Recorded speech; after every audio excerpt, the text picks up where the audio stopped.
Hello दोस्तों, ये कहानी पिता और एक पुत्र की है। एक दिन एक लड़की ने अपने पिता से पूछा, पापा, क्या आप कभी मेरी वजह से रोए हो?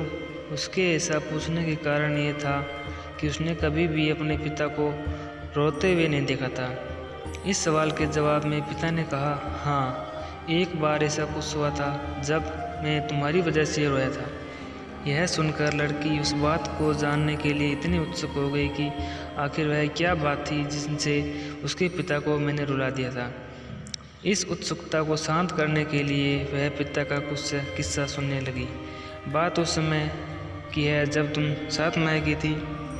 एक दिन मैंने तुम्हारे सामने 3 चीज़ें रखी, एक पेन, एक सिक्का और एक खिलौना। मैं ये जानना चाहता था कि तुम उन चीज़ों में से क्या उठाओगी।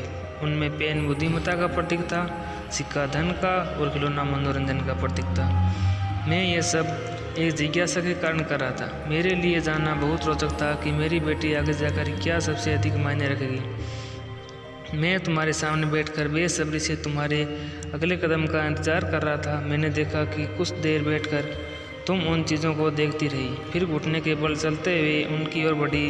जब मैं तुम्हें आगे बढ़ते हुए देखा तो मेरी धड़कनें मानो सी रुक गई, लेकिन अगले ही पल तुमने उन सभी चीज़ों को अपने हाथ से एक तरफ हटा दिया, आगे बढ़कर मेरी गोदी में चली आई। बस यही वो पल था जब मेरा दिल भर आया और तुम्हारी वजह से मैं रो पड़ा था। यह किस्सा सुनकर लड़की की आंखों में आंसू आ गए। तो दोस्तों, आपको ये कहानी कैसी लगी कमेंट करके ज़रूर बताना। वीडियो अच्छा लगे तो चैनल को सब्सक्राइब करना, लाइक करना और कमेंट करना न भूलें।